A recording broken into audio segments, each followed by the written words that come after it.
cara hidup yang tidak sia-sia ini Allah menuliskannya dalam Al-Quran. Satu surat khusus diawali oleh Allah Subhanahu wa ta'ala dengan sumpah, menyatakan bahwa inilah keadaan kalian. Kata Allah Subhanahu wa ta'ala, wal 'asr, demi masa, demi masa, demi waktu. Waktu apa ya Allah? Nih kalian hidup di atas muka bumi ini kan menghadapi waktu nih kalian semuanya. Nah, terhadap waktu-waktu ini Allah Subhanahu wa taala kasih tahu, innal insana lafi khusr. Semua manusia hidupnya sia-sia. Semua manusia hidupnya rugi. Semua manusia lelahnya enggak berarti. Semua manusia mereka jadi enggak punya nilai apa-apa, kata Allah. Kebanyakan hidup manusia nih enggak ada artinya, rugi, begitu ya? Enggak bermakna, lelah mereka enggak ada artinya apa-apa. Allah kemudian kasih tahu, kecuali kalau kamu bisa nempuh ini, kata Allah, ini jalan bahagia kalian, jalan senang kalian, biar kalian enggak mudah lelah. Apa itu ya Allah? Illal ladzina amanu wa amilus solihat wa tawasau bil haq wa tawasau bis sabr. 3 hal kalau kalian lakukan menjadikan kalian menjadi bermakna hidupnya, bahagia hidup kalian di dunia sebelum akhirat, hingga kalian mendapatkan seindah-indah kebahagiaan nanti di hari akhirat. Dan teman-teman sekalian, 3 hal ini kalau kau mengerjakannya, kalau engkau memilikinya, maka akan membuatmu tidak mudah lelah, karena kamu menjadi lillah. Gimana itu 3 hal tersebut? Yang pertama, illal ladzina amanu. Kedua, wa amilus solihat. Ketiga, tawasau bil haqqi wa tawasau bis sabr. 3 hal tersebut. Teman-teman sekalian saya muliakan, yang pertama beriman. Beriman. Jangan pernah lupa sama Allah. Jangan pernah lupa sama Allah. Kalau Allah yang menjadi tempat tujuanmu, kalau Allah yang menjadi satu-satunya tujuanmu, kamu tidak akan mudah lelah, teman-teman sekalian. Dan saya mendapati orang-orang yang seperti itu enggak mudah lelah, karena mereka lillah, karena mereka imannya luar biasa pada Allah Subhanahu wa taala. Saya punya guru namanya Khubabah Nur Abdul Habib Muhammad Al-Haddad. Ini orang yang saya lihat dalam hidupnya paling sedikit waktu tidurnya. Beliau itu, teman-teman sekalian, tidurnya dalam 1 hari 1 malam hanya sekitar 2 jaman aja. Saya banyak mendampingi beliau, terutama ketika beliau datang ke Indonesia berdakwah. Jadi saya cerita ini bukan sebagai dongeng atau katanya. Saya melihatnya dengan mata kepala saya sendiri, teman-teman sekalian. Gitu. Beliau mengajar, beliau berdakwah. Kalau di negerinya, beliau menjamu tamunya. Tadi pagi ada yang sarapan di sini 200 orang. Dan itu beliau turun di dapur masak. Habis selesai masak semuanya buat 200 tamu. Kita sih mau ngundang 200-an tamu rencananya dari sebulan sebelumnya. Itu pun kagak pakai masak, ngorder catering padahal. Dan kita habis itu istirahatnya seminggu. Masya Allah. Beliau, teman-teman sekalian, habis selesai masak rapi-rapi kemudian ngajar, ngisi majelis. Habis selesai itu beliau kemudian pulang, baca dzikir, baca ini, nemuin tamu. Wah, Masya Allah, Masya Allah. Ngurusin anak. Anaknya berapa banyak? 10 orang. 10-10-nya. Beliau melahirkan dengan normal, beliau melahirkan, mendidik mereka dengan sebenar-benarnya pendidikan. Beliau susuin, beliau urusin semuanya. Ya Allah, ya Allah, Masya Allah. Nggak ada capek-capeknya gitu. Saya ngelihatnya, ya ampun, subhanallah nih orang. Saya membayangkan, tiap saya lihat beliau, teman-teman sekalian, saya membayangkan, ini malaikat rokib nggak selesai-selesai nih nyatetin amal ibadahnya beliau gitu. Dari ini habis selesai ini lagi, habis selesai ini lagi, belum zikir belum, ya Masya Allah, Masya Allah. Sementara kita nih kira-kira antara rokib sama atid.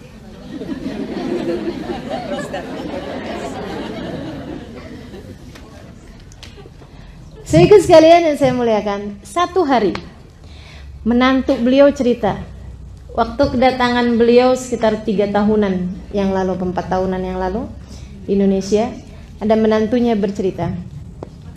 Dia bilang, ya Allah, perjalanan ini bikin saya tahu siapa Umi, maksudnya siapa ibu mertuanya itu. Dia bilang, saya itu sering dengar orang-orang di negeri kami gitu ya, di Abramut, di Tarim, bilang Babah itu ibadahnya Masya Allah gitu kan. Tapi dia bilang saya nggak lihat langsung. Yang sekarang karena perjalanan bersama-sama, makanya kita kalau mau kenal orang, berjalanlah bersama dengan orang tersebut, kamu kenal siapa dia, gitu kan? Itu nggak Bu? Ya. Beliau bilang, si menantunya ini bilang, dia bilang ada satu hari, Hubabah hari itu lagi di Kalimantan. Dia bilang hari itu majelis-majelisnya sampai malam. Habis itu kemudian kami pun pulang. Dia bilang hari itu putri beliau, beliau punya, ada bawa 2 orang putri waktu itu. Putrinya yang satu diundang majelis ke tempat yang lain, yang satunya lagi pulang ke Jakarta. Jadi yang menemani Hubabah Nur ini hanya menantunya ini. Jadilah kami pun kemudian satu kamar bersama-sama, dia bilang. Dan baru kali itu menantu ini ya, baru kali itu kami satu kamar bersama-sama. Menantu sama mertua kan jarang satu kamar ibu ya. Dia bilang saya kemudian satu kamar. Dia bilang saya pun udah jam-jam sekitar jam 10-an gitu. Dia bilang saya gosok gigi, siap-siap mau tidur. Habis selesai, kemudian Hubabah masuk kamar mandi, gosok gigi ini apa, saya pikir mau tidur juga. Beliau kemudian bilang sama saya, habis selesai keluar dari kamar mandi, saya rasanya kayak nggak enak gitu, udah baringan sebelum Hubabah baringan. Jadi saya tungguin, dia bilang gitu kan. Sambil saya kerjain witir 3 rakaat, habis itu kemudian saya tunggu beliau gitu. Terus beliau bilang kayak gini, Muna, namanya Muna. Dia bilang kalau kamu mau tidur, tidur nak. Saya masih mau ngerjain maksudnya yang biasa beliau kerjain gitu ya. Dia bilang saya pertamanya kayak sungkan gitu, tapi karena saya pikir saya juga ngantuk, capek banget hari itu habis majelis gitu ya. Dia bilang saya pun kemudian tidur. Ketika sebelum ketidur itu saya lihat beliau lagi sholat. Dia bilang saya bangun entah jam berapa, saya lihat Hubabah tuh belum ada juga di samping. Saya kemudian lihat gitu, beliau lagi baca Quran.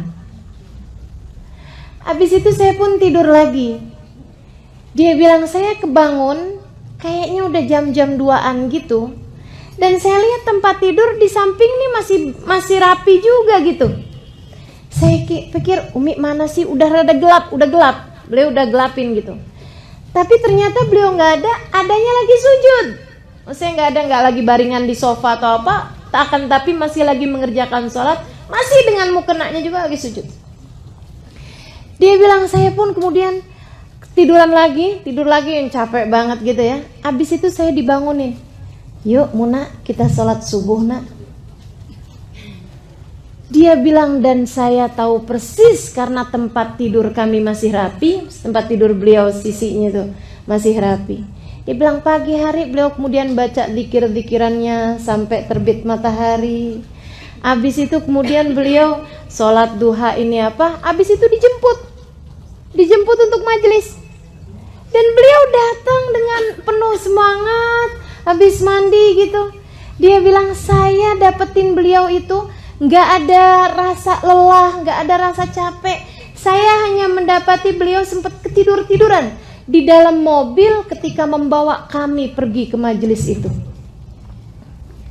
Dia bilang, itu aja tidur beliau. Dari sekitar 24 jam saya mendapati bersama dengan beliau. Ketiduran di mobil, itu doang yang dianggap sebagai tidurnya. Dan mereka sehat, teman-teman saudara sekalian. Dan mereka nggak lelah, teman-teman saudara sekalian. Kenapa? Di depan mereka berdirikan tujuan mereka, ridha Allah subhanahu wa ta'ala dan surga sebagai tempat kembalinya. Salah satu dari teman saya yang ikut dalam rombongan tersebut, ada salah satu sahabat saya dari Abu Dhabi. Dia cerita dalam rihlah tersebut. Dia bilang gini, berapa waktu yang lalu, Ustazah Halimah, dia bilang, kami lagi bicara-bicara, ngobrol-ngobrol antara Hubabah Nur, putri-putrinya, sama rombongan yang memang datang dari negeri Arab. Semuanya pada ngeluh gitu. Ya ampun, saya udah capek banget nih. Capek banget bahasa kita ya. Udah lelah sekali gitu. Berapa hari kita kurang tidur, berapa hari kita perjalanan terus. Ada lagi satunya ngadu lagi, iya anak yang saya tinggalin sampai telepon-telepon, mama kok nggak pulang-pulang, gini begitu, semuanya gitu. Sampai kemudian habis mereka pada curhat gitu, pada ngomong kayak gitu, mereka capek gini gitu, Ubabah bilang, bener nih yang saya ceritain tadi nih, yang hanya 2 jam aja tidur beliau itu pun juga sudah beliau anggap banyak gitu ya. Beliau bilang seperti ini, teman-teman sekalian. Dia bilang, iya nih, saya juga capek. Dengerin teman-teman sekalian, saya juga capek. Karena capek adalah sesuatu hal yang normal untuk dirasakan. Dia bilang, saya juga capek. Terus si ini, anaknya beliau yang paling kecil, tadi telepon, katanya gitu. Dia bilang, mama nih gak pulang-pulang, Umi nih gak pulang-pulang, kapan dong Umi pulang? Gitu. Dia bilang, saya juga pengen pulang, maksudnya pengen cepet ketemu juga sama dia gitu. Saya kangen sama dia, kata Hubabah. Normal sekali teman-teman sekalian. Sebagai manusia berasa rindu, sebagai manusia berasa lelah. Beliau bilang, tapi saya juga kalau di rumah, maksudnya di Tarim, dia bilang saya juga capek. Dan semua orang juga tahu itu. Jamu tamu, sampai tamunya nggak habis-habis teman-teman sekalian. Punya pondok pesantren, mengajar di pondok pesantren tersebut, mengisi kajian-kajian di seluruh kota Tarim dan sekitarnya, dan bersama dengan itu ibadahnya, zikirnya, Qur'annya nggak pernah selesai-selesai. Anaknya 10, kebayang, suaminya ulama, kebayang kayak apa lelahnya gitu. Beliau bilang, tapi saya juga di mana-mana juga capek.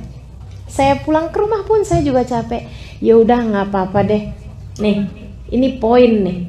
Nggak apa-apa deh, saya capek-capek di dunia. Ntar saya mau istirahat kalau udah masuk dalam kuburan. Saya akan istirahat kalau saya sudah masuk dalam kuburan. Kata teman saya yang cerita ini, yang dari Abu Dhabi ini, dia bilang, saya sering dengar istilah lelah-lelahlah kamu di dunia, nanti biar di hari akhirat kamu istirahat. Saya sering dengar istilah itu. Tapi ketika itu diucapkan oleh seseorang yang kami tahu beliau telah menjadikan hidupnya untuk Allah subhanahu wa ta'ala, berlelah-lelah tanpa ada henti-hentinya, tanpa ada istirahatnya, tanpa ada pikniknya, tanpa ada kayak ya itulah gitu ya. Dia bilang itu menjadi sesuatu yang tampak real. Itu menjadi sesuatu yang bukan kalimat ngawang-ngawang di angkasa, akan tetapi sesuatu yang memang benar-benar menjadi tujuan. Teman-teman saudariku sekalian saya muliakan, kamu jika memiliki alladzina amanu illalladzina amanu, jika imanmu kepada Allah Subhanahu wa taala kuat, memberdirikan hari kematianmu di depan mata, menjadikan Allah sebagai satu-satunya tempat tujuan, teman-teman saudariku sekalian, penatmu menjadi ringan kamu rasa. Lelahmu menjadi mudah untuk menyerah. Lelahnya yang nyerah, bukan kitanya yang nyerah sama lelah, tapi lelahnya yang nyerah. Wah, ini gak bisa digangguin nih, gak bisa digangguin sama lelah. Setannya nyerah, nih kayaknya gak bisa digodain sama capek nih. Dia gak mudah lelah, teman-teman sekalian, karena mereka menjadikan hidupnya lillah. Kamu tidak akan mudah lelah kalau kamu jadikan hidupmu lillah. Jadikan hidup untuk Allah SWT. Nyari ridhonya Allah. Teman-teman saudariku sekalian saya muliakan, kata Nabi Muhammad SAW, tidaklah seseorang merasa lebih rugi dibandingkan dari waktu-waktu yang terlewat di atas muka bumi ini tanpa mendekatkan dirinya kepada Allah. Artinya bahwa hal yang paling akan kita sesali nanti di hari akhirat adalah kalau kita tidak berlelah-lelah di atas muka bumi ini untuk menjadikan hidup kita buat Allah SWT. Tapi kalau kamu buat hidupmu di atas muka bumi ini, apapun yang kita punya buat Allah SWT, insya Allah kita nggak akan nyesel nantinya di hari akhirat. Jadi nggak apa-apa teman-teman sekalian, berlelah-lelahlah biar kita nggak nyesel nanti di akhirat. Nggak apa-apa, harus ada capek-capeknya hidup di dunia, gitu ya, biar nanti di hari akhirat kita nggak dicapekkan dengan hisab, dengan azab, dengan neraka, dengan segala kegaduhan-kegaduhan di hari akhirat nanti. Teman-teman sekalian, yuk kita berbuat di dunia ini agar nanti di dalam kuburan kita sungguh-sungguh dapat beristirahat dengan tenang. Amin ya rabbal alamin. Saudara sekalian saya muliakan, illal ladzina amanu, kecuali orang-orang yang beriman. Nah, untuk urusan beriman nih teman-teman sekalian, seenggaknya kamu mesti punya 3 poin. Apa aja itu? Yang pertama, kalau nggak pengen lelah nih ya, hidup di dunia ini lelahnya jadi nggak terasa gitu, urusan beriman ini kamu mesti punya 3 poin. Yang pertama, ingat sama tujuan. Ingat sama tujuan. Tujuan kita adalah mau dapat ridhonya Allah SWT. Teman-teman sekalian, orang loh mau dapat ridhonya suami itu aja penuh perjuangan, betul nggak? Orang mau dicintai sama siapa misalnya, sama pejabat misalnya gitu ya, mau dekat sama pejabat itu aja perlu perjuangan. Mau dekat sama orang hebat perlu perjuangan, bukan? Maka teman-teman saudaraku sekalian, bagaimana pula dengan mau mendapatkan ridho Allah Subhanahu wa taala? Apa menurutmu tidak perlu perjuangan? Jika cinta manusia aja itu selalu dijadikan sama orang-orang sebagai hal yang membuat ringan sebuah pengorbanan, maka bagaimana pula dengan cinta Allah Subhanahu wa taala? Teman-teman pernah nonton film India enggak? Selalunya kalau di film-film India itu cinta itu digambarkan dengan harus berkorban, kan begitu? Ya emang iya teman-teman sekalian. Bagaimana kamu berkorban untuk cintamu terhadap anakmu, ya kan? Bagaimana kamu berkorban untuk cintamu terhadap suamimu, untuk cintamu terhadap orang tuamu. Pasti yang namanya cinta pasti perlu pengorbanan. Itu Allah lagi mau ngajarin teman-teman sekalian. Kalau cinta manusia aja kamu untuk mendapatkannya perlu pengorbanan seperti itu, bagaimana pula dengan cinta kepada Allah Subhanahu wa taala? Kalau ngaku cinta, ya berbuatlah, berkorbanlah. Tancapkan cita-cita depan mata. Tancapkan tujuan depan mata. Apa tujuannya? Ridhonya Allah. Asli loh teman-teman sekalian. Kayak apapun kita bikin dari kelelahan-kelelahan, ibadah-ibadah, jungkir balik misalnya gitu ya, dalam ibadah pada Allah Subhanahu wa taala di atas muka bumi ini. Kalau nanti di saat ajal menjemput kita, kemudian Allah bisikkan di telinga kita, Ya ayyatuhan nafsul mutmainnah, irji'i ila rabbiki radiyatan mardiyah, fadkhuli fi ibadi wadkhuli jannati. Wahai pemilik jiwa yang tenang, kembalilah kamu kepada Tuhanmu. Radiyah, kamu diridhoi. Mardiyah, radiyah, kamu ridho kepada Allah. Mardiyah, kamu diridhoi oleh Allah. Fadkhuli fi ibadi, masuklah kamu ke dalam golongan hambaku. Wadkhuli jannati, masuklah kamu ke dalam surgaku. Segala lelahmu terbayar sudah. Andai kamu lelah kayak apaan hidupnya, tapi begitu Allah Subhanahu wa ta'ala menerima kamu, nggak ada lagi rasa lelah tersebut. Nggak ada artinya apa-apa. Nggak ada artinya apa-apa, teman-teman sekalian. Allah pandai menghargai usaha. Allah tuh, sesuatu hal yang kamu kerjakan, kalau Allah terima, Masya Allah, Masya Allah. Makanya taruh tujuannya depan mata, sehingga menjadi ringan apapun yang kamu kerjakan di atas muka bumi ini. Tujuan yang pertama.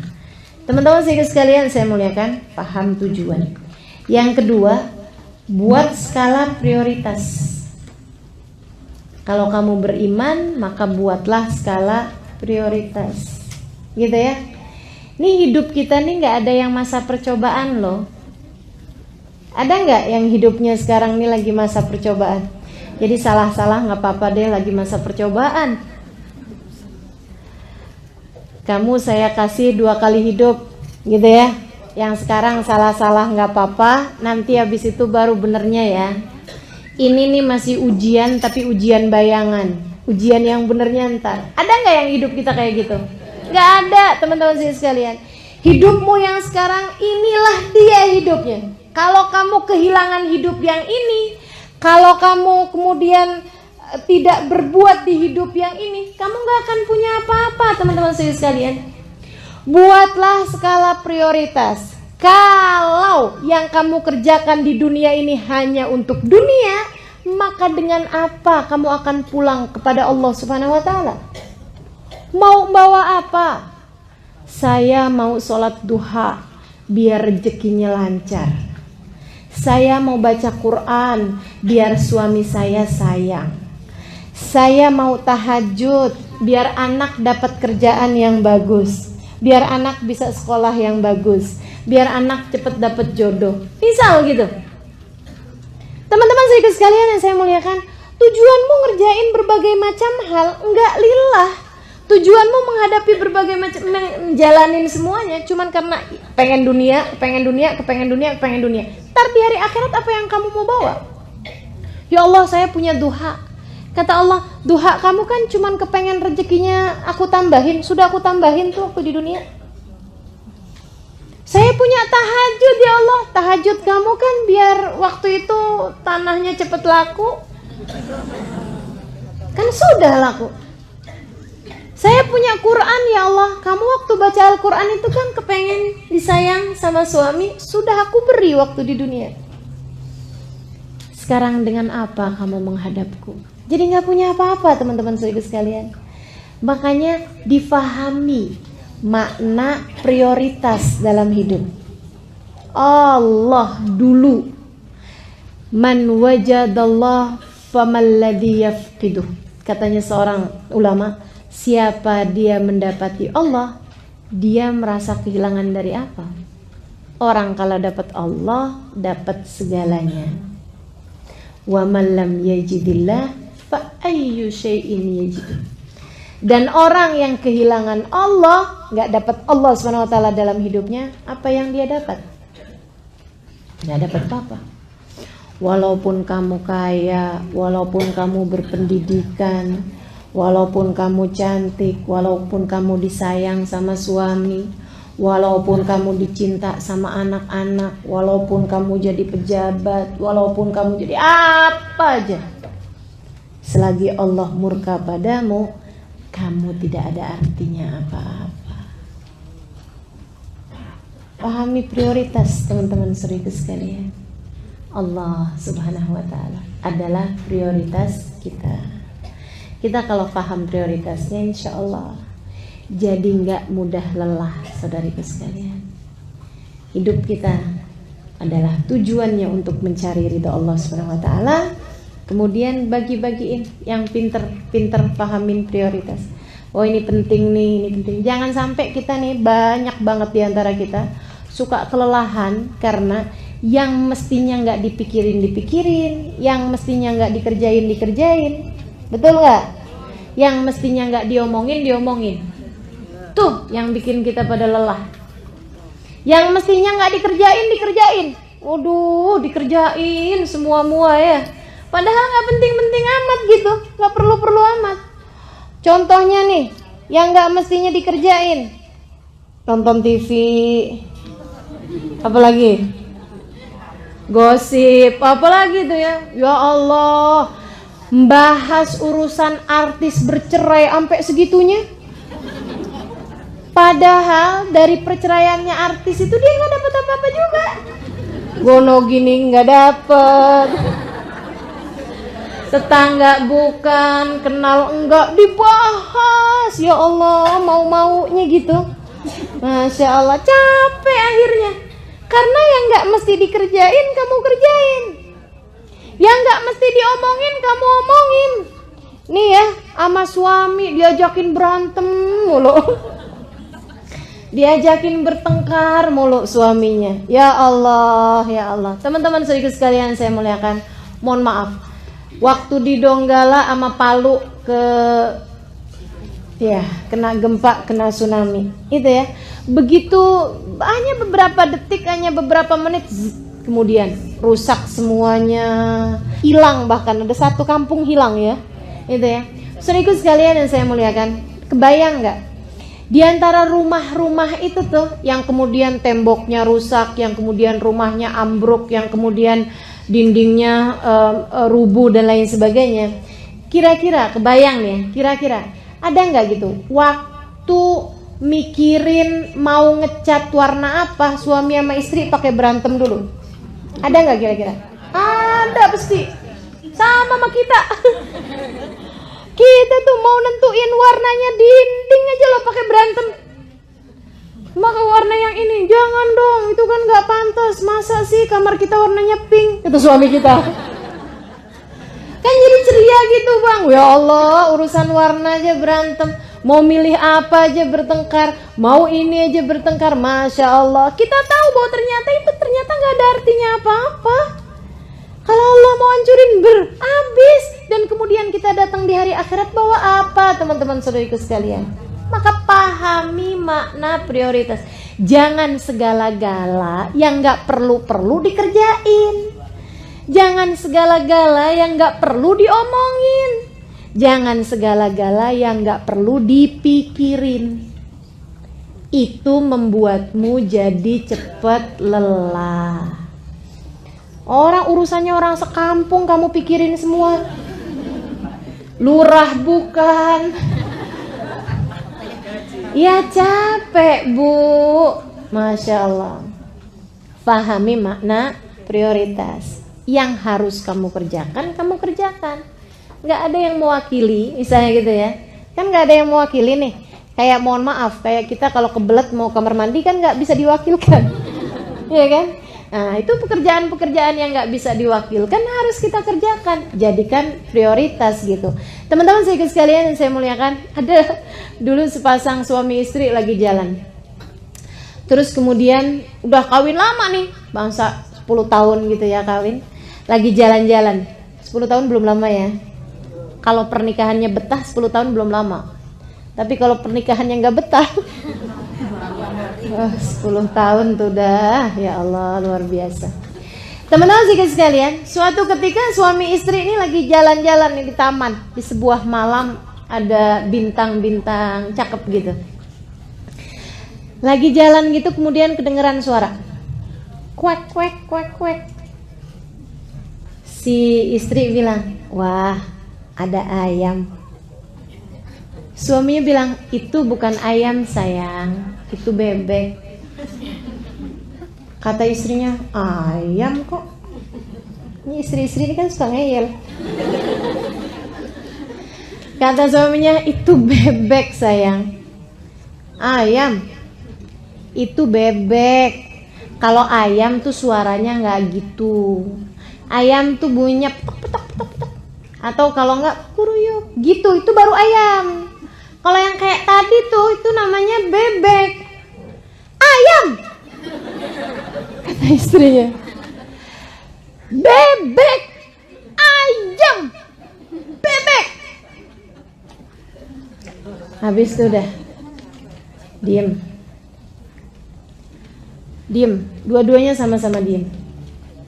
Nggak lama kemudian kedengeran lagi suaranya. Kuek. Suaminya bilang, tuh kan bebek. Istrinya bilang, itu ayam. Itu tuh bebek. Istrinya bilang, itu tuh ayam. Bebek, ayam. Bebek, B-E-B-E-K. Kata istrinya, ayam, A-Y-A-M. Belajar ngija ya. Dia bilang, itu bebek, itu ayam. Pegel si suami sama istrinya yang ngeyel ini. Sampai dia kayaknya mau gampar gitu istrinya. Di saat dia mau gampar tuh istrinya nangis kemudian. Kan cewek gitu senjata ya. Suaminya ketika ngelihat istrinya nangis, dia mau gampar, dia ingat kenapa dia dulu menikahi perempuan ini. Dia ingat di rumah sana ada anak-anaknya, hasil buah cinta mereka berdua. Teman-teman sekalian, ingat ada begitu banyak hal di belakang. Dan kemudian ingat, emang apa peduliku sama ayam sama bebek? Akhirnya suaminya kemudian turunin tangannya sambil bilang, ya betul sayang, itu adalah ayam. Mari kita jalan. Ada berapa banyak hidup kita di atas muka bumi ini kelamaan ngurusin ayam sama bebek. Coba diingat-ingat teman-teman sekalian. Coba diingat-ingat. Dari perbincangan kita dari pagi sampai malam, itu yang kira-kiranya penting, yang kira-kiranya memang harus diomongin, sama yang gak seharusnya diomongin, banyakan mana coba? Dari sini kita tahu kenapa kita lelah. Kebanyakan ngomongin yang gak perlu diomongin. Kebanyakan ngurusin yang gak perlu diurusin. Kebanyakan mikirin yang gak perlu dipikirin. Teman-teman saudaraku sekalian, berhentilah melakukan itu. Pahami makna prioritas dalam hidupmu, insya Allah kamu tidak akan mudah lelah. Dan prioritasmu yang nomor satu sebagai hamba Allah, sebagai umat Rasulullah nomor 2-nya. Yang ketiganya masing-masing dari kita liatin deh. Ada yang sebagai ibu, ada yang sebagai istri, kan begitu ya? Nah itu prioritas kita tuh. Pekerjaan yang gak bisa diwakilkan oleh orang lain, itu yang seharusnya menjadi prioritasmu, kewajibanmu. Gitu. Teman-teman saudaraku sekalian saya muliakan, pahami makna prioritas itu. Tancapkan dalam hati mana yang tidak akan kamu tinggalkan dari urusan-urusan kamu sebagai hamba Allah, gitu ya. Masa jadi hambanya Allah umur 40 tahun hataman Quran sekali aja belum pernah. Masa jadi hambanya Allah dalam setahun gak ada hatam sekalipun Al-Qurannya. Masa sebagai hamba Allah SWT sampai umur segini gak pernah tahu nikmatnya tahajud, gak pernah bisa istiqomah ngerjain sunnah. Teman-teman saudariku sekalian, hidup yang mana yang akan kemudian kau bawa menuju akhirat nanti? Jika kemudian hidupmu yang sekarang selalu kamu gunakan hanya untuk melakukan yang tidak sebenarnya kamu perlukan.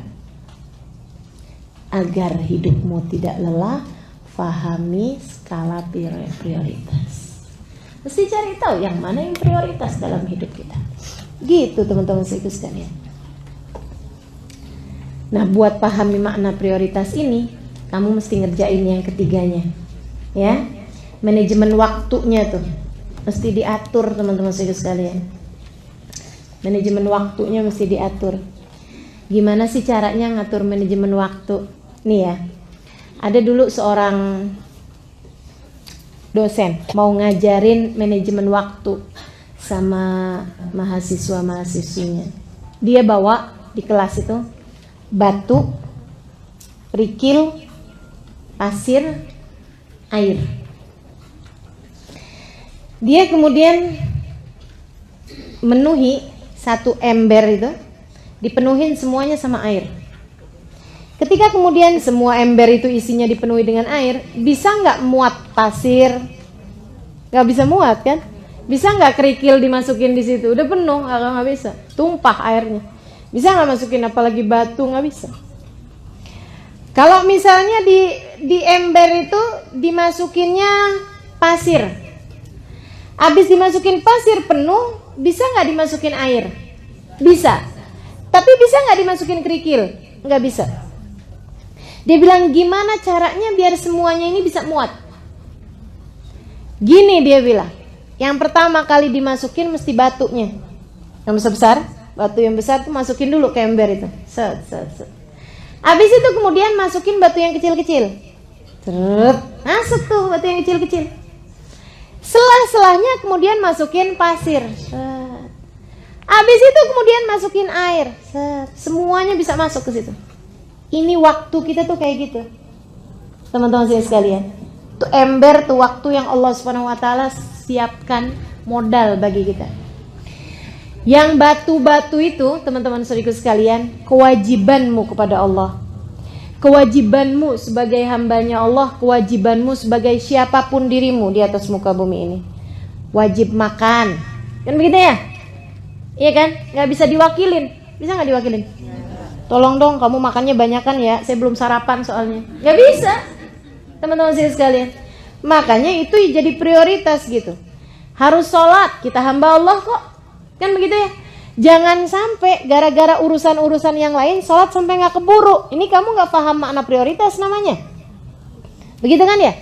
Sebagai seorang istri misalnya, ada kewajiban kita terhadap suami yang harus kita laksanakan, nggak bisa diwakilin sama orang lain. Mohon maaf, urusan tempat tidur nggak bisa kita wakilin orang lain, kan gitu ya.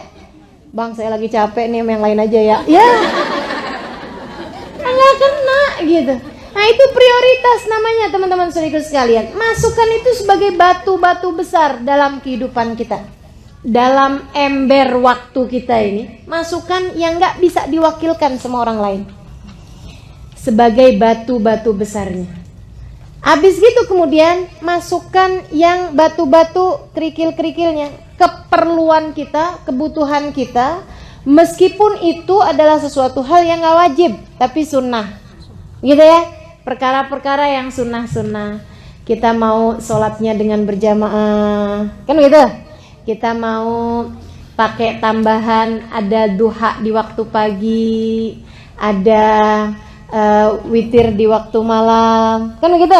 Nah, itu jadikan sebagai batu-batu kerikil, teman-teman sekalian, yang bisa nyelip-nyelip di antara batu-batu yang besar-besar tersebut. Nggak bisa juga kita kerjakan yang sunnah tapi yang fardu ditinggalkan, ya gitu ya. Sepanjang malam tahajud, giliran jam 3:30 malah ngantuk, pagi-pagi bangun subuhnya bablas. Itu kayak orang masukin kerikil, ninggalin batu. Jadi mesti yang ini juga mesti dikerjain gitu. Kemudian sesudah itu baru tuh yang namanya pasir tuh keperluan kita, tapi yang nggak terlalu mendesak. Teman-teman saudaraku sekalian, pasirnya masih bisa diwakilin sama orang lain, biarin dia nyelip-nyelip aja, gitu kan ya. Masak contohnya, kan masih bisa diwakilin orang lain, betul nggak? Kita masih bisa beli makanannya kalau nggak keburu gitu loh. Akan tapi kalau urusan-urusan yang memang harus dikerjakan nggak boleh gara-gara sibuk masak sampai kemudian nggak duha. Itu kan sayang gitu ya. Masukin yang sunnah. Misalnya dalam sehari harus ada baca Qur'annya, dalam sehari harus ada sedekahnya, dalam sehari harus ada. Itu kita bikin skala prioritas, yang mana yang kamu mau jadikan batu, yang mana yang kamu mau jadikan kerikil, dan yang mana yang kamu jadikan pasir. Teman-teman saudaraku sekalian, kebutuhan belanja misalnya, gitu kan ya. Nah itu tuh kebutuhan yang kamu anggap sebagai pasir-pasirnya, jangan sampai ngabisin semuanya.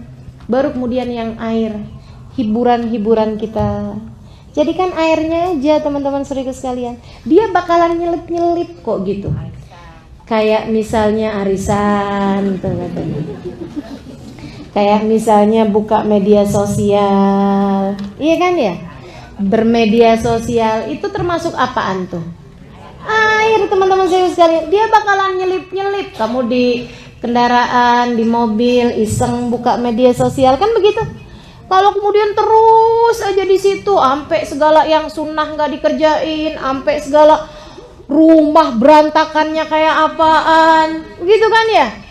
Suaminya ngeliatin, ya ampun, jam 10 pagi, jam 10 siang, mandi belum.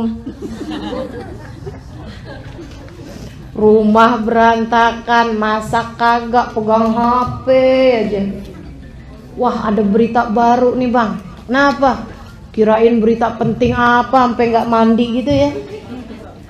Temen saya bang, si Eno bang, bercerai sama lakinya. Ya Allah.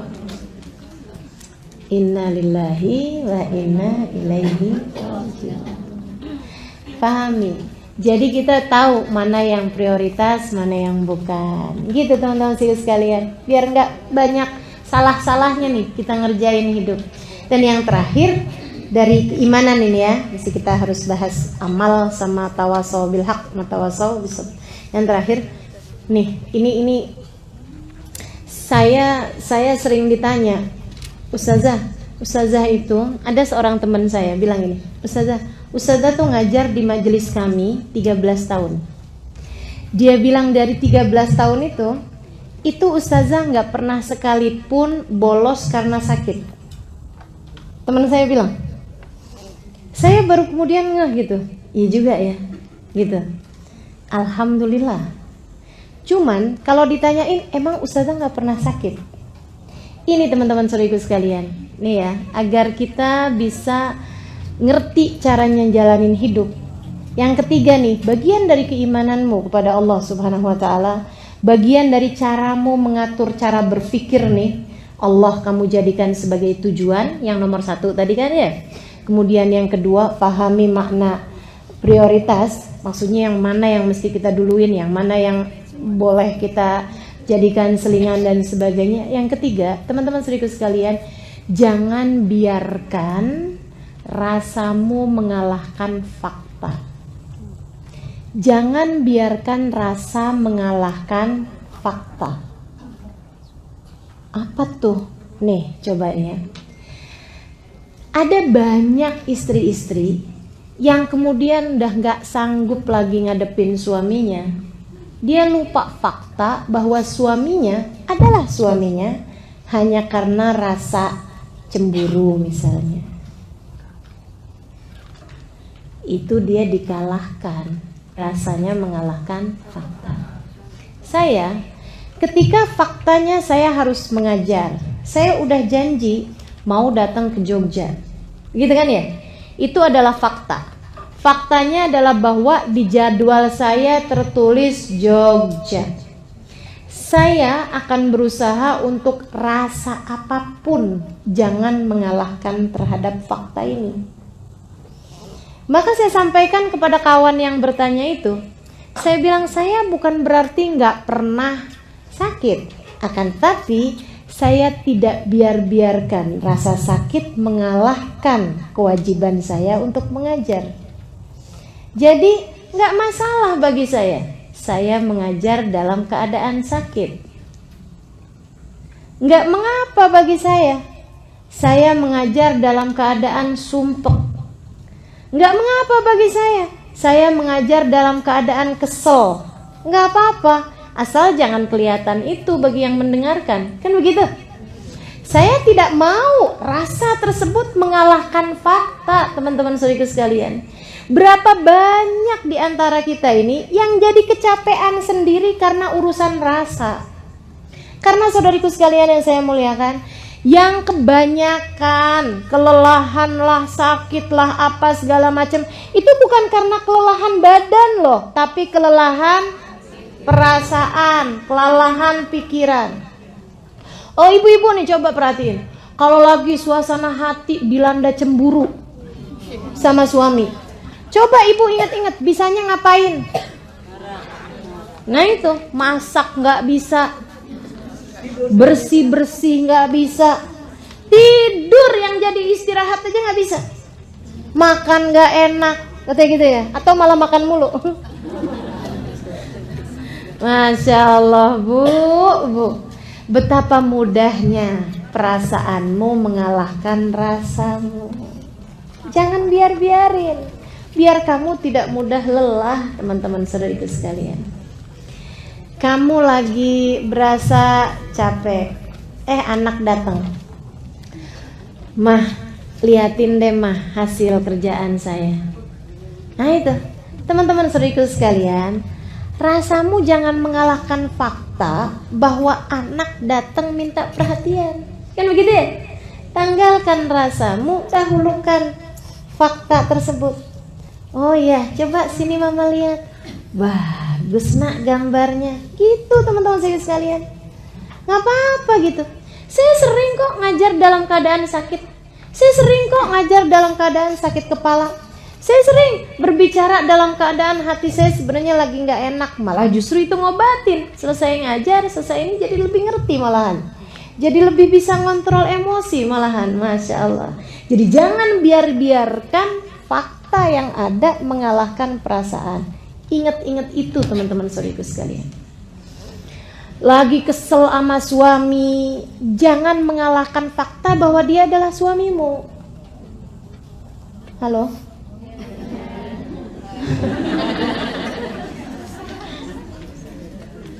Rasa itu bisa dihilangin, fakta nggak bisa dihilangin.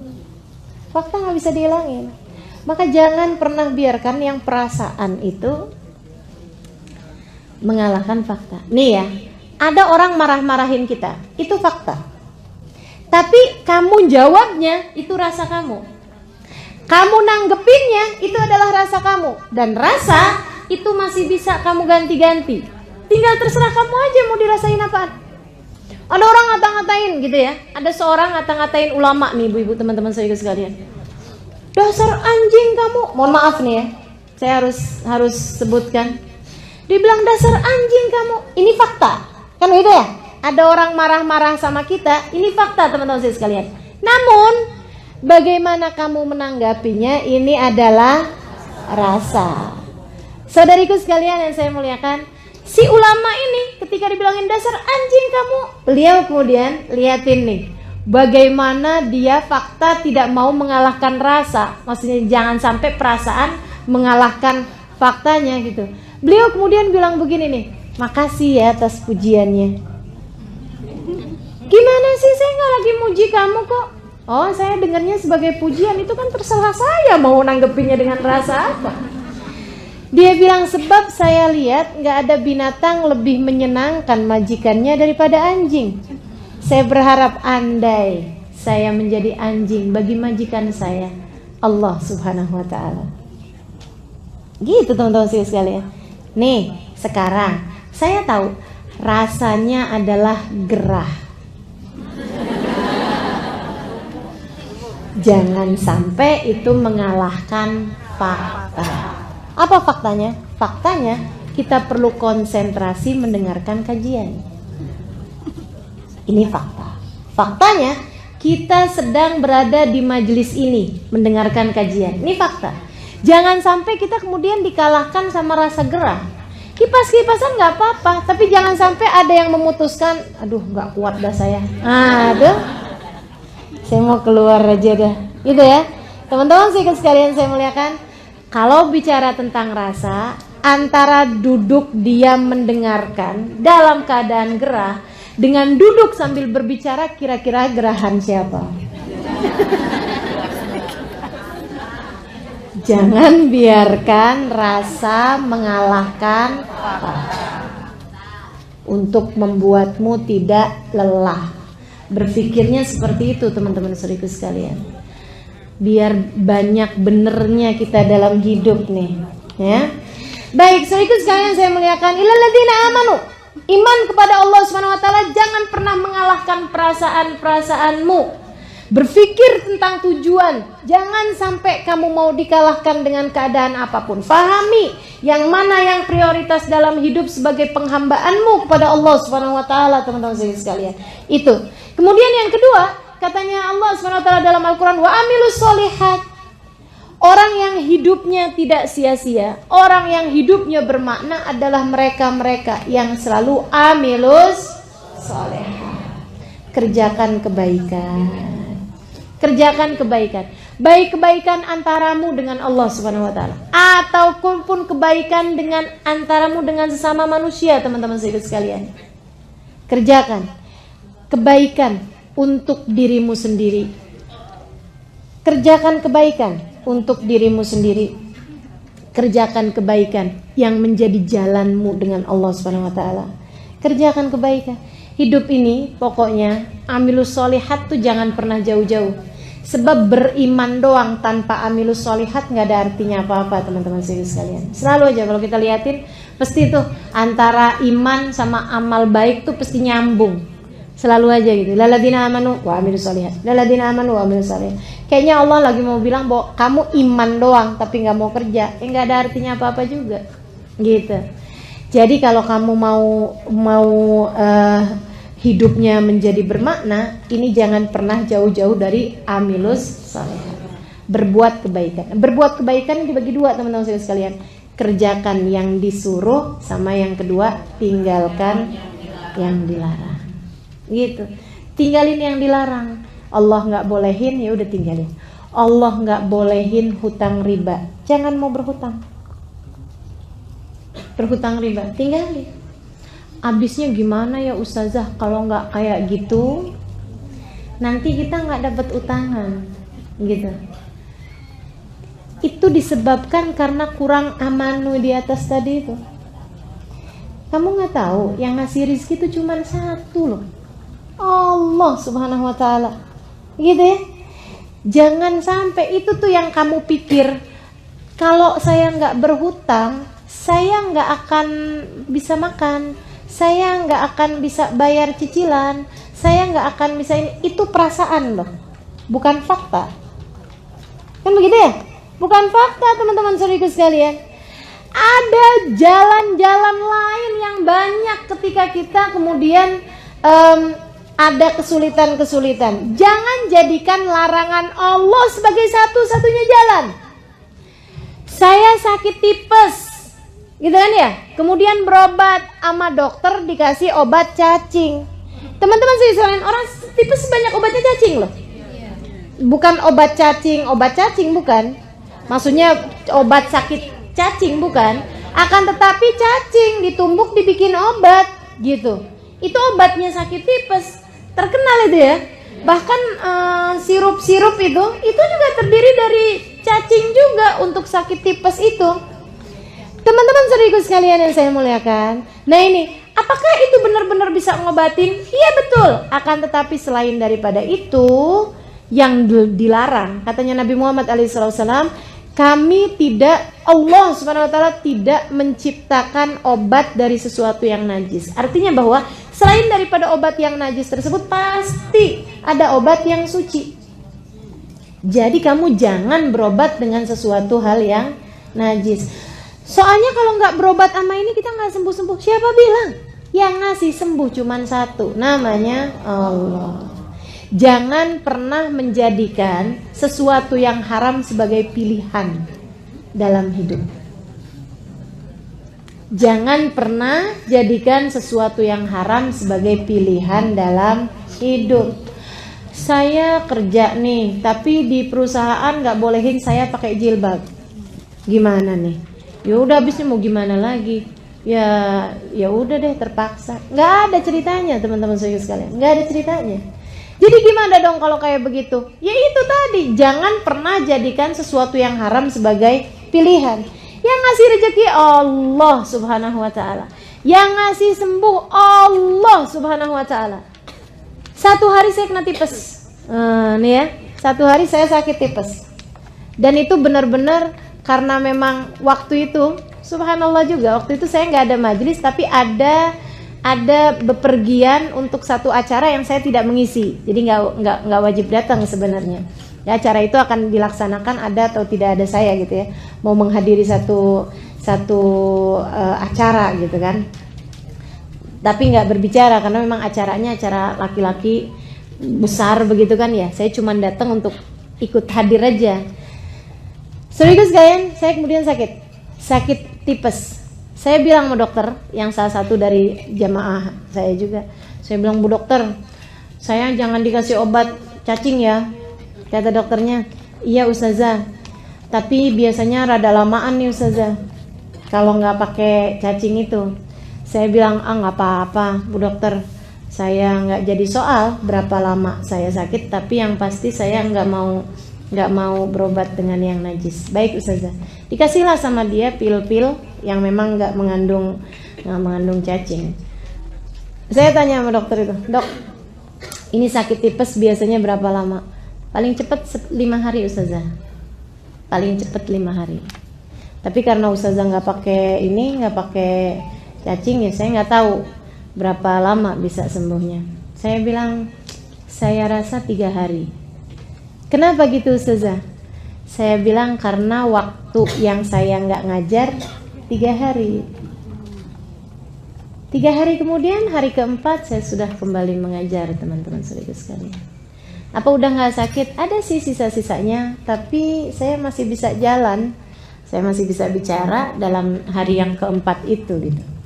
Kenapa teman-teman saudara sekalian? Saya tidak membiarkan itu tadi ya, rasa mengalahkan fakta. Selagi saya masih bisa berdiri, masih bisa berbicara, saya akan melakukan apa yang seharusnya jadi kewajiban saya. Itu ya. Jadi teman-teman saudara sekalian yang saya muliakan, jangan pernah punya pilihan haram untuk kamu lakukan. Gitu. Dan saya mau kasih tahu sama teman-teman bahwa kalau ada pilihan mengerjakan yang haram, itu selalu setan tuh ngasih pilihan bahwa ini enak gitu. Sehingga sekalian yang saya muliakan, tidak ada yang enak dalam maksiat kepada Allah Subhanahu wa taala. Gak ada yang enak dalam maksiat kepada Allah. Walaupun ketika kamu jalaninnya kelihatannya enak, enaknya itu pun juga fata morgana. Mohon maaf ya. Seorang perempuan ketemu sama laki-laki, suaminya orang. Dia sendiri mungkin punya suami juga, tapi dia ngerasanya kayak yang, ini kayaknya nggak asik suami saya, suka sibuk-sibuk sendiri. Dia kemudian ketemu sama laki-laki lain, begitu ya, ngobrol-ngobrol, manja-manja, gini gitu, berasanya kayak enak. Berapa lama dia berasa senangnya? Teman-teman sekalian, saya yakin, hakul yakin, asal pulang di rumahnya sendirian berasa ngelihat diri sendiri kayak murahan amat ya saya. Ketika ngeliatin suaminya, ya ampun, maafkan saya. Apalagi pas ketemu anak-anaknya, duh rasanya. Kalau anaknya kemudian gak nurut sama dia, dia ngerasanya, iya ibu kayak saya emang gak pantas buat diturutin gitu. Betul apa enggak? Jadi hina kamu teman-teman sekalian. Rasa seneng ketika kemudian bersama dengan laki-laki itu, semenit, 2 menit, 10 menit. Oke, berapa lama? Setengah jam, 1 jam. Begitu kamu arah pulang, ya, begitu kamu nyampe di rumah, ketemu sama suami, perasaan kamu gak enak. Ketemu sama anak, perasaan kamu gak enak. Ngerjain berbagai macam hal, perasaan kamu gak enak.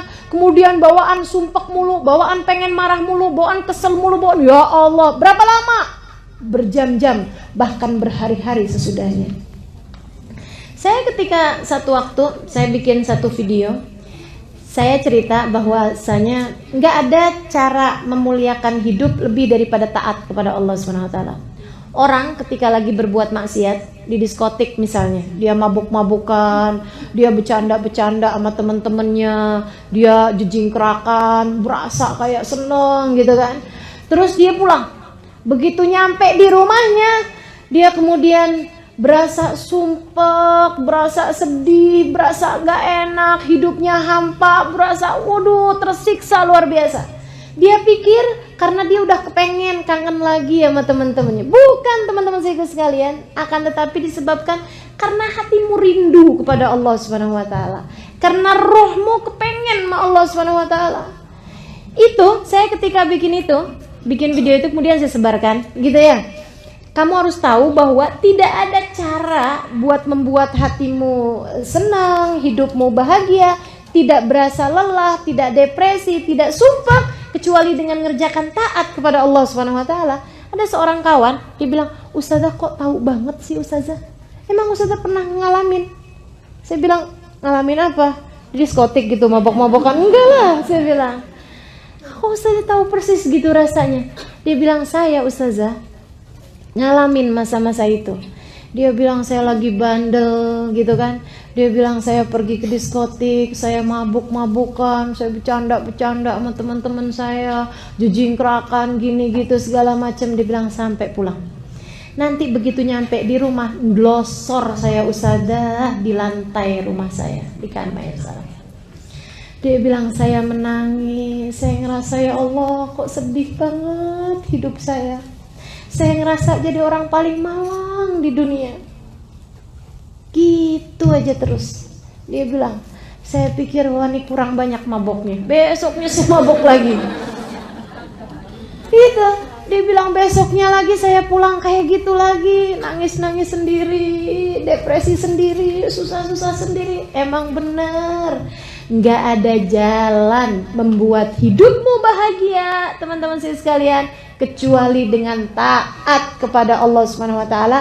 Wa amilus sholihat. Kerjakan yang bagus-bagus.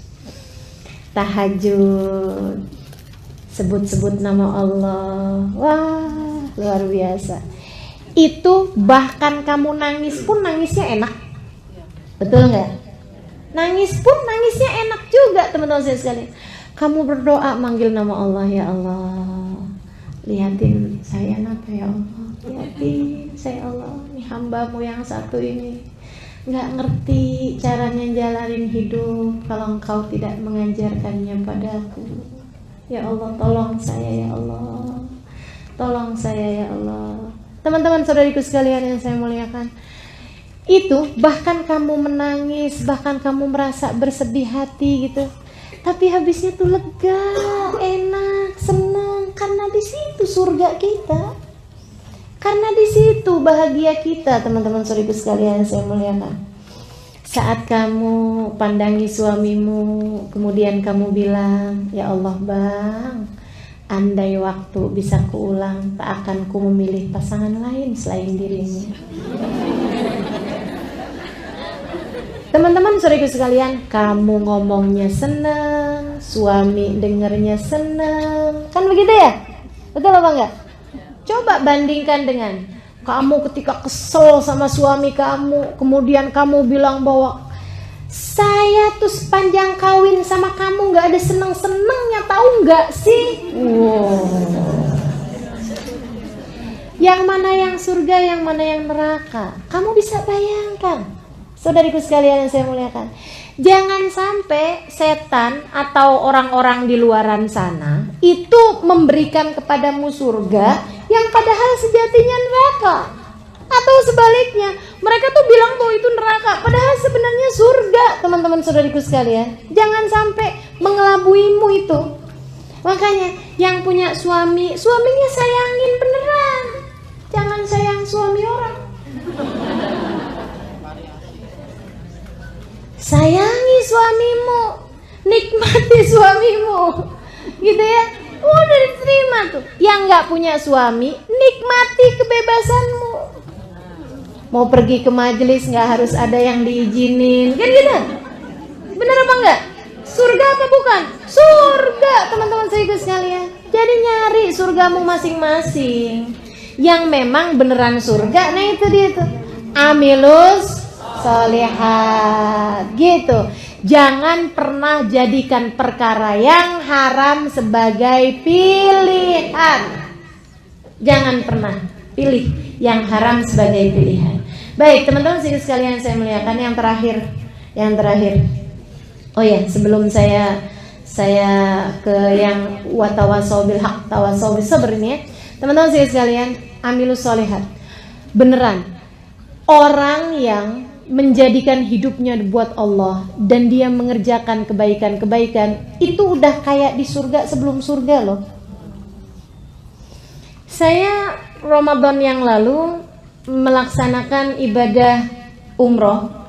Di antara orang yang saya berkunjung ke salah satu dari guru saya, semoga beliau menerima saya sebagai muridnya, Habib Zain bin Smith di kota Madinah.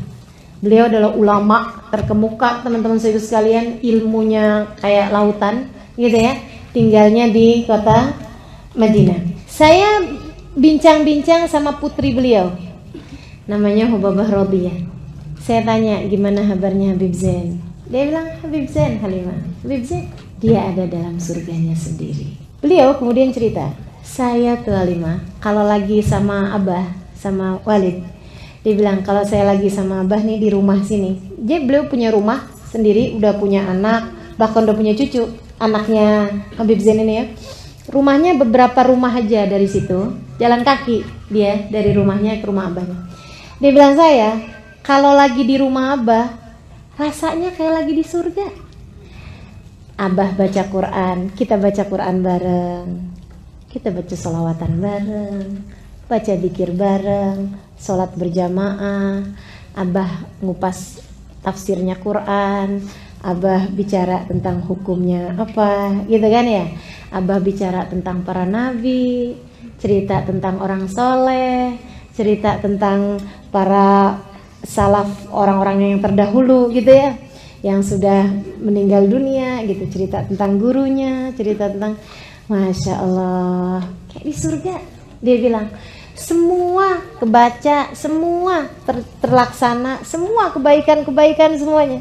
Dia bilang, nanti saya kalau nyampe pulang ke rumah, dia bilang, yang listrik mati lah, yang anak ngadu sakit lah, yang ini, saya kayak balik ke dunia gitu. Ya dari surga gitu ya, balik lagi, oh ternyata saya masih di dunia gitu. Dia bilang, nanti kok saya balik ke tempat Abah lagi, Allah kayak di surga. Masya Allah, zikir, ibadah. Dia bilang, Halimah, Habib Zain bahkan di tiap tangganya punya zikiran tersendiri.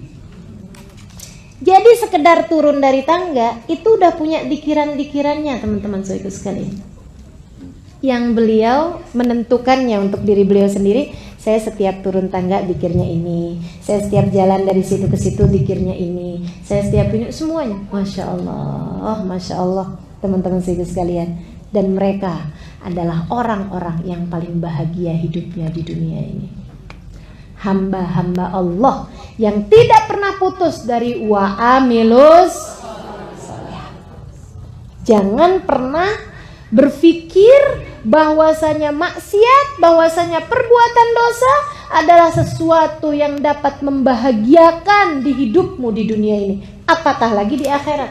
Kalau di akhirat mah jelas kita udah tahu gitu ya, dosa bawa neraka, taat bawa surga. Tapi serius sekalian, dari di dunia ini, taatmu membawa bahagia dan dosamu membawa sengsara, membawa derita.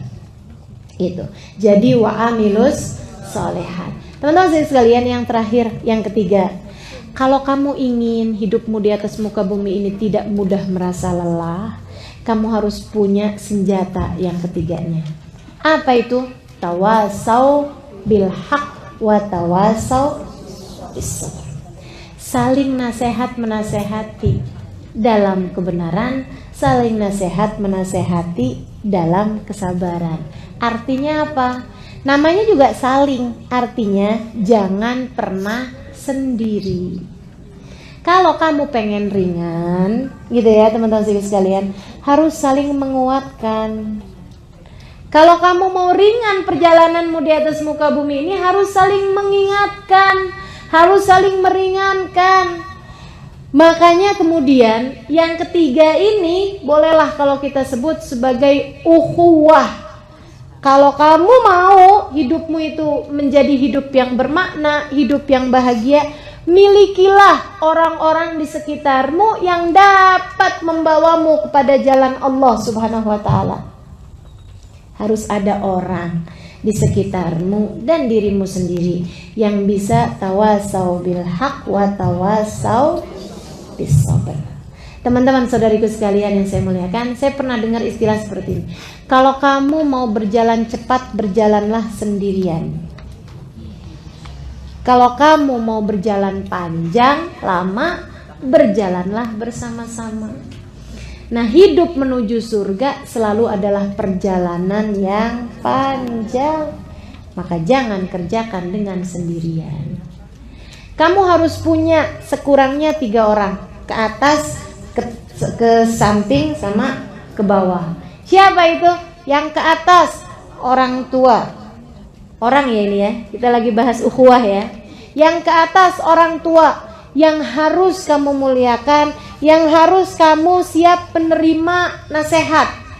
Tawasau bil haq, tawasau bis sabrnya dari orang tua ke kamu kan gitu. Tapi orang tua bukan hanya yang melahirkanmu, mereka juga yang mendidik ruhmu, yaitu para guru. Hidup ini kalau mau ringan, kalau mau gak mudah lelah, kamu harus punya seseorang yang dapat memberitahumu. Kamu harus begini, kamu harus begitu. Kalau enggak, nyari jalan sendiri susah. Bener enggak? Teman-teman saya sekalian, apalagi kalau kemudian datang ke sana dikasih taunya beda. Datang ke sana dikasih taunya beda. Ya capek hidupnya. Enggak jalan-jalan kamu. Enggak jalan-jalan kita, saudariku sekalian. Kalau kemudian kita terbawa arus gitu ya, tidak menemukan orang yang bisa membawamu menuju kepada jalan Allah Subhanahu wa taala. Saudariku sekalian saya muliakan, datang ke pengajian sana dikasih tahu sholawatan yang banyak, sholawatan tuh berkah. Datang ke pengajian satunya lagi, nggak boleh sholawatan, itu bid'ah. Apa nggak capek hidupnya? Capek. Ini yang mana ya? Habis pergi ke sana pulang-pulang sholawatan. Habis pergi ke sana berhenti sholawatan. Wah, itu prioritas berubah mulu gitu kan ya. Kita udah cari tahu nih yang mana yang batu, yang mana yang kerikil, yang mana yang pasir, yang mana yang air dalam kehidupan kita. Tapi setiap kali ngaji ganti-ganti mulu. Mana batunya, mana airnya, ya ampun. Susah kan hidupnya, capek. Makanya teman-teman saya sekalian, harus ada orang yang bisa memberimu nasihat dalam kebenaran dan kamu dapat memegangnya dengan penuh lapang dada. Kalau kamu gak punya, minta. Nih masalahnya teman-teman saya sekalian, kita nih suka rada merasa jauh dari Allah SWT, gak suka minta. Kalau urusan dunia aja kita mintanya serius bener. Tapi urusan-urusan yang seperti ini jarang ada yang minta di antara kita. Siapa di antara kita yang dari sejak kecilnya minta, ya Allah karuniakan kepada saya seorang guru yang dapat membimbing langkah kehidupan saya menujumu. Siapa? Ada enggak di antara kita yang berdoa seperti itu? Yang sekarang-sekarang aja udah jarang ya, apalagi dari masa kecil gitu. Minta teman-teman sedikit sekalian, nggak apa-apa rada telat-telat, tapi minta sama Allah SWT. Ya Allah kasih saya, Allah kasih saya seorang yang dapat membimbing saya sehingga saya bisa mengikuti jalannya ya Allah. Sehingga saya nggak kebingungan lagi mau ngapa-ngapain ya Allah. Harus tuh dalam hidup, sebab kalau enggak lelah kita teman-teman sedikit sekalian. Kamu nggak tahu jalannya mau lillahnya itu loh, mau menuju Allahnya. Kalau kamu kemudian tidak ada seseorang yang bisa membawamu untuk menjadi orang yang diingatkan dalam hak, diingatkan dalam kesabaran. Gitu saya sekalian saya muliakan. Minta, doa sama Allah Subhanahu wa taala. Saya ada diceritain, ini tinggal bagian-bagian terakhir ini ya. Saya ada diceritain sama istrinya Habib Zain bin Smith. Namanya Hubabah Maryam, almarhumah. Sekarang beliau sudah wafat. Saya sangat dekat sama beliau karena kalau beliau ke Indonesia yang saya yang jadi penterjemahnya. Nah itu beliau satu hari cerita. Dia bilang, saya Lima satu hari dapat pengalaman luar biasa. Ada seorang perempuan muda, dia bilang umur di bawah kamu gini.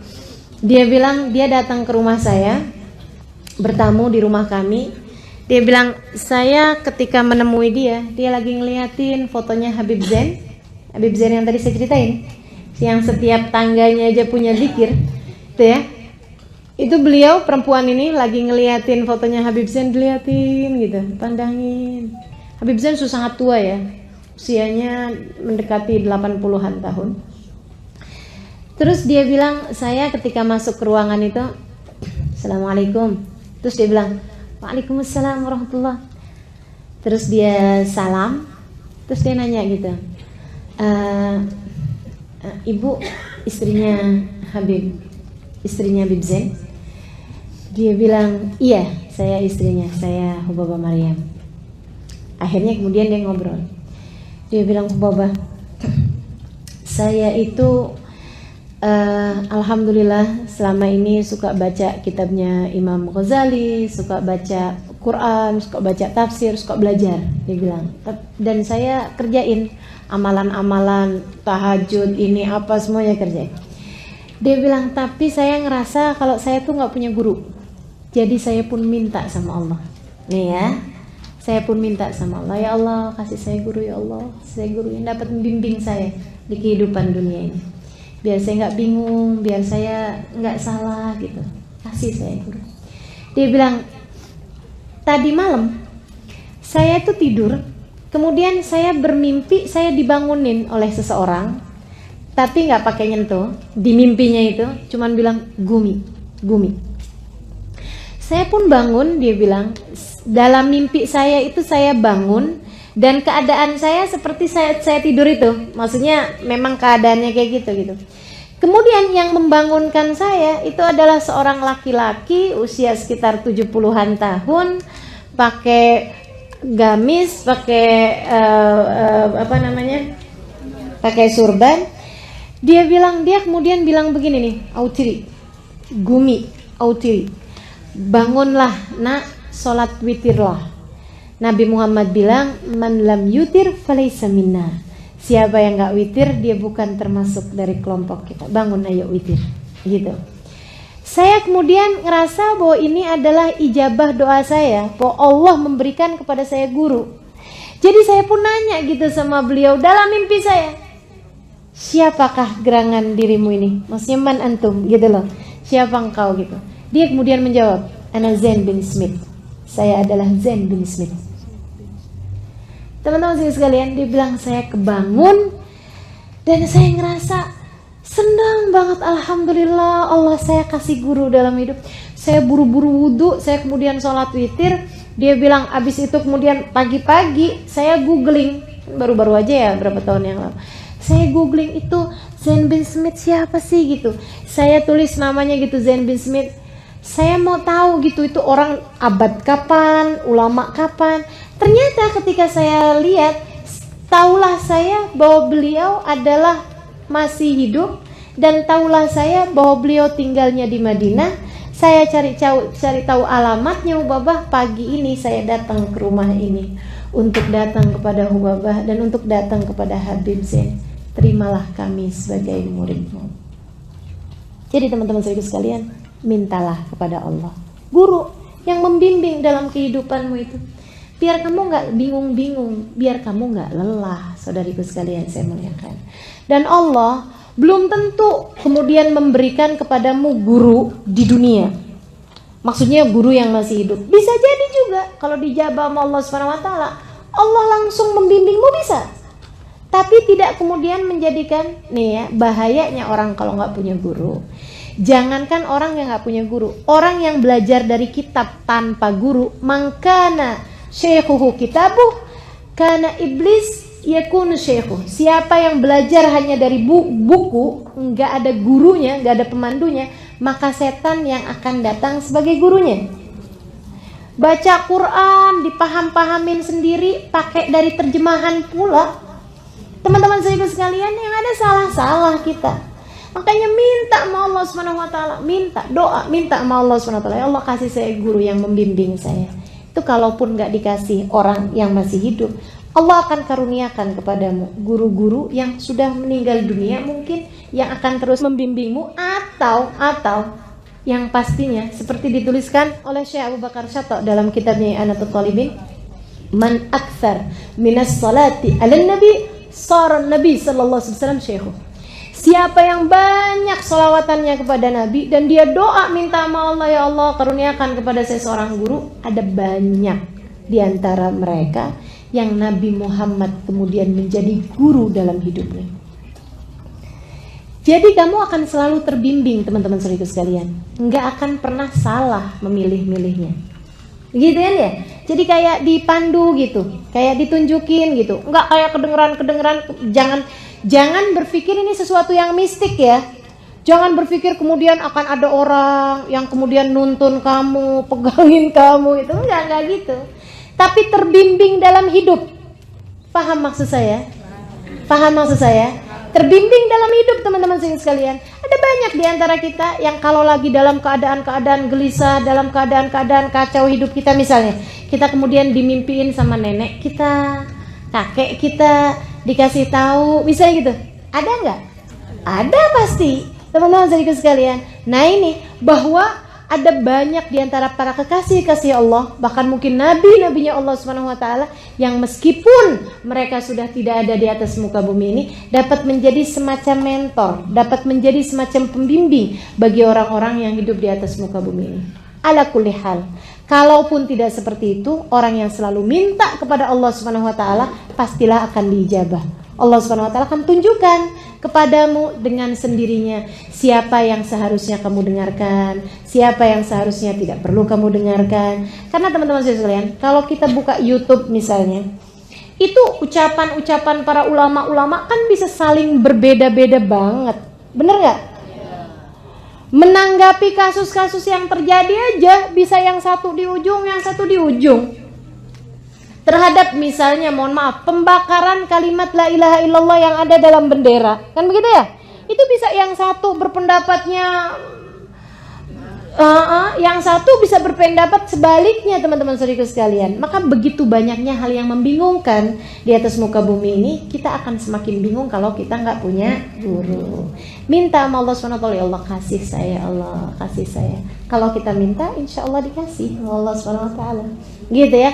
Tawasau bil haqqi, tawasau bisabr. Ke atas, milikilah guru. Ke samping, milikilah sahabat-sahabat yang membuatmu kalau bersama dengan mereka kamu jadi mudah mengerjakan ketaatan. Gitu ya. Cari orang-orang yang dekatmu sama mereka, bikin kamu jadi semakin baik. Karena nular, teman-teman saudaraku sekalian, asli berteman itu nular. Katanya Nabi Muhammad alaihissalam, teman yang baik seperti pedagang minyak wangi. Kamu kalau bersama dengan dia, kamu bisa dikasihnya minyak wangi, atau kamu bisa beli minyak wanginya, atau sekurangnya kamu keluar dari sana dalam keadaan berbau wangi. Itu teman-teman sekalian. Maka carilah teman-teman yang baik. Cari orang-orang, jangan asal asik, apalagi kaya. Gitu ya, mau temennya nyarinya orang kaya gitu kan, atau nyarinya yang asik gitu kan, enak nih diajakin ngobrol, enak nih diajakin temenan. Enggak kayak gitu, nyarinya orang yang kalau kita dalam keadaan jatuh, dia bisa untuk memberi semangat gitu kan. Orang berteman kayak orang naik ayunan gitu kan, yang satu naik didorong, tapi jangan dia terus, saatnya dia yang turun kemudian temennya yang naik didorong, kan gitu teman-teman sekalian. Kayak gitu tuh, gitu loh. Jadi cari teman-teman yang membuatmu kemudian menjadi mudah mencari jalan ridha Allah SWT. Lebih bagus lagi kalau kemudian suamimu di antara teman-teman tersebut yang memang dapat membuatmu menjadi semakin mudah berjalan mencari ridha Allah SWT. Kemudian yang terakhirnya yang ke bawah, yaitu anak-anakmu. Jadikan mereka sebagai orang-orang yang dapat membuat tawasau bil haq, tawasau bis sabr. sama anak tuh. Sabar-sabarin. Sama anak kasih tahu yang bener gitu ya. Jangan asal sama anak pokoknya jalan-jalan bareng, makan bareng, nonton TV bareng, tapi nggak pernah ada muatan tawasau bil haq, tawasau bis sabr. Kasih tahu yang benar kayak gimana dan ajarkan kepada anak untuk bersabar. Dan teman-teman sekalian, nggak bisa kita ngajarin anak kita untuk bersabar kalau kitanya nggak punya itu. Kalau kitanya kemudian begitu dengar ada orang ngomong nggak enak, marahnya kayak apaan gitu ya, anak akan belajar itu gitu. Dia pun akhirnya jadi kayak begitu juga, tersinggungan kan gitu kan. Nah itu ya, mudah baper gitu ya, karena memang ngelihat emaknya kayak begitu gitu. Dah insyaallah mudah-mudahan nih tawasau bil haq, tawasau bis sabr, saling ya, nyari ke atas yaitu guru, nyari ke samping yaitu kawan, nyari ke bawah murid atau anak untuk bisa kita bersama-sama menuju jalan Allah Subhanahu wa taala. Rabbana zalamna anfusana wa illam taghfir lana wa tarhamna lanakunanna minal khasirin. Rabbana atina fid dunya hasanah fil akhirati hasanah wa qina adzabannar. Ta'awwati subhanakallahumma wa tahiyatum fiha salam. Akhiru da'wana anil hamdulillahi rabbil alamin.